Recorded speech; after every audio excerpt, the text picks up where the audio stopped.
Dicen que representa un golpe de Estado, que es el inicio de una dictadura, que es corrupción política y que va a destruir a España.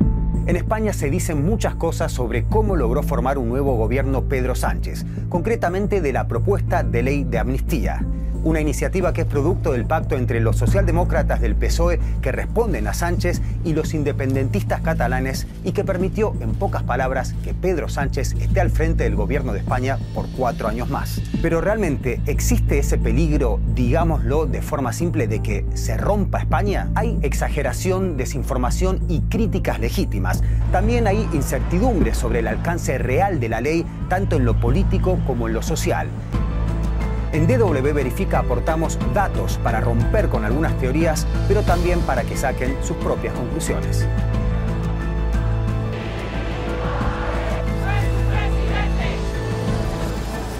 Parece un poco complicado si uno no está muy empapado de la política española, pero vamos a explicarlo de la manera más simple posible. ¿Por qué surge la propuesta de una amnistía? En julio de 2023 se celebraron elecciones generales. En España el Congreso se compone de 350 diputados. Si un partido quiere gobernar con mayoría absoluta necesita obtener al menos 176 escaños, la mitad más uno. Pero ningún partido logró reunir por sí solo el apoyo suficiente para lograr una mayoría parlamentaria. Los conservadores del PP, de hecho, ganaron las elecciones generales, pero incluso sumando el apoyo de la ultraderecha de Vox, no les alcanzaba para gobernar.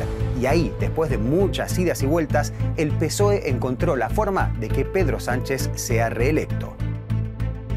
¿Cómo? A través de un pacto con partidos independentistas para sumar sus escaños claves para formar gobierno. Y ese pacto justamente tiene como parte esencial impulsar la ley que, de aprobarse, anularía la responsabilidad penal, administrativa y contable de todas las personas que cometieron delitos relacionados con el proceso soberanista en Cataluña desde 2012 y hasta 2023.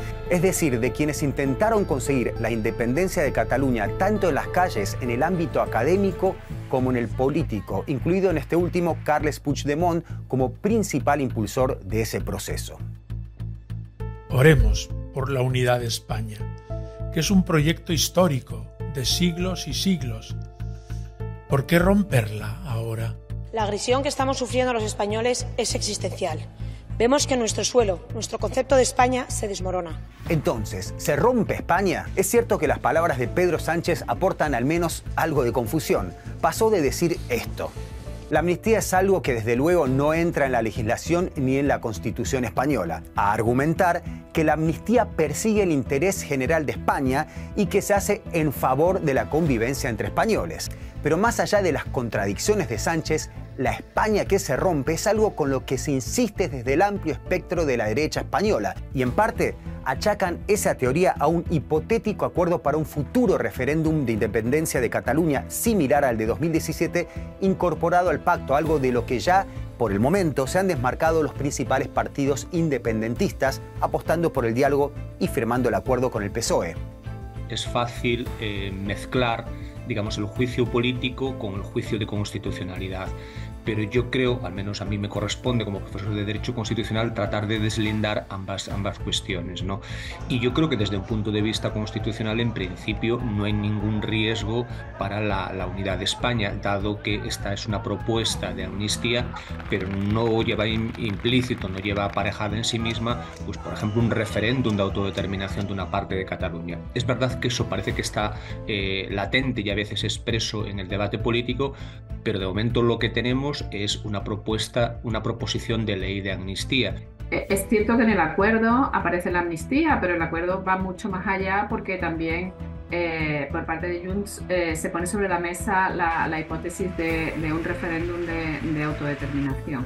Entonces, en aras de la claridad hay que distinguir esos dos vectores de la cuestión. En el pacto firmado entre el PSOE y Junts per Catalunya se menciona que, en cuanto al ámbito del reconocimiento nacional, Junts propondrá la celebración de un referéndum de autodeterminación sobre el futuro político de Cataluña amparado en el artículo 92 de la Constitución. Es decir, en el marco de la Constitución española y no convocado por el gobierno de Cataluña como ocurrió en 2017. En caso de hacerlo amparado en el artículo 92 de la Constitución de España, el referéndum debería ser convocado por el rey mediante propuesta del presidente del gobierno previamente autorizada por el Congreso de Diputados. Algo que tiene muy pocas, por no decir nulas, posibilidades de prosperar. Por lo tanto, la afirmación de que España se rompe es falsa. Sánchez will go down in history as the man who broke the rule of law. Entonces, ¿está en peligro el Estado de Derecho en España? Las opiniones de los especialistas difieren. Numerosos juristas se han posicionado tanto en contra como a favor de la ley. Me parece que el planteamiento que se hace de esta proposición de ley de amnistía no cuenta con unos fundamentos sólidos desde la perspectiva de su legitimidad democrática. Porque, insisto, esto se puede hacer, sí, pero necesitaría tener un consenso muy intenso, un reconocimiento social muy extendido para que este, insisto, desgarro en el Estado de Derecho fuera aceptable. Y lo que estamos viendo es que no hay ese consenso ni político ni social. La amnistía en sí misma no necesariamente menoscaba la separación de poderes.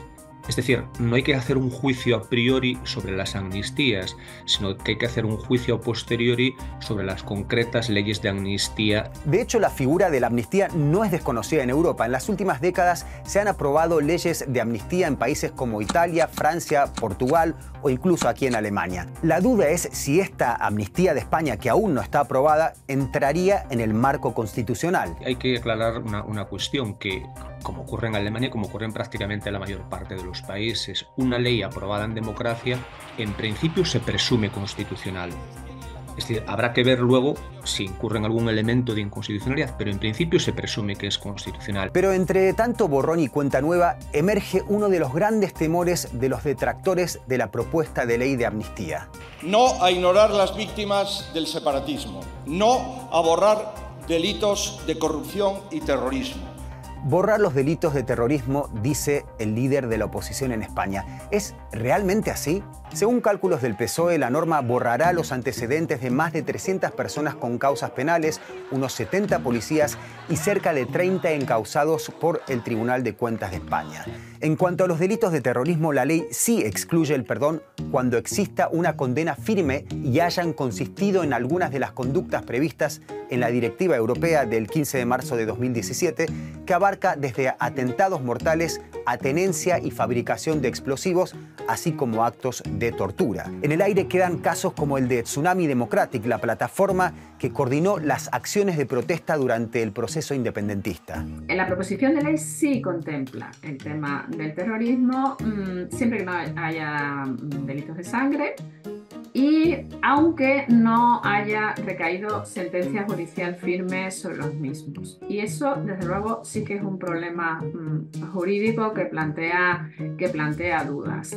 Y es una previsión que se enmarca en este proceso que está todavía abierto en la Audiencia Nacional en relación con Tsunami Democratic, que se les imputa posibles delitos de terrorismo, que todavía está sustanciándose y que no sabemos cómo se va a resolver.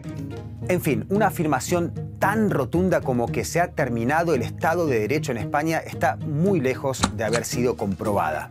Como sea, aún queda mucho camino por recorrer. Seguramente habrá más claridad al respecto cuando la ley de amnistía pase de ser una propuesta a convertirse en un hecho. Y en última instancia, el Tribunal Constitucional podrá dictar definitivamente si la ley respeta o no la Carta Magna española.